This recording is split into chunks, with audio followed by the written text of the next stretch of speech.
नमस्कार मित्रांनो, मी राजेश मकवाना. डे 19 मध्ये मॅथ चॅलेंज मध्ये तुमच्या सर्वांचं स्वागत आहे. आज आपण बघणार आहे की tan inverse of x plus tan inverse of y या फॉर्म्युल्याचे क्वेश्चन मध्ये पेपर मध्ये क्वेश्चन येत असतात.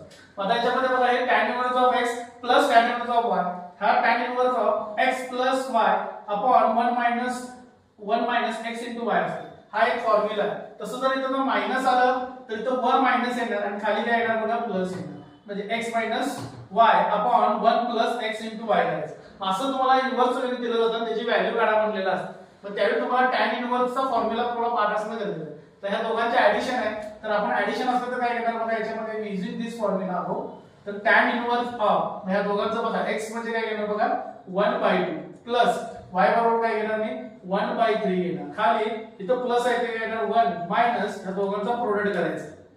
इथं ऍडिशन करायचं इथं प्रोडक्ट करायचं. मग काय उत्तर येईल बघा इथं tan इनवर्स ऑफ इथं काय येणार बघा 3 प्लस 2 म्हणजे 5/6 इथं 1 मायनस काय येईल बघा 6. तर 1 मायनस 6 केला असता तर त्याची व्हॅल्यू किती येते बघा tan इनवर्स ऑफ दिस 5/6 इथं 6 मायनस 1 म्हणजे किती होणार बघा 5.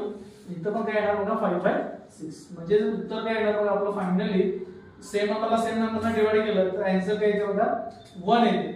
आता tan इनवर्सची व्हॅल्यू कुठं 1 येते बघा tan 45 ला येते. tan 45 इज इक्वल टू 1 आहे म्हणून π/4 इज इक्वल टू काय येणार बघा tan इनवर्स ऑफ 1. म्हणजे ह्याचा सगळ्याचा आन्सर काय यायला पाहिजे याच्यामध्ये फायनली π/4 येणार बघा. ज्या अँगलला व्हॅल्यू ते 1 तो अँगल आन्सर म्हणजे काय येणार बघा π/4 is the final answer. Thank you. भेटूया नवीन व्हिडिओ.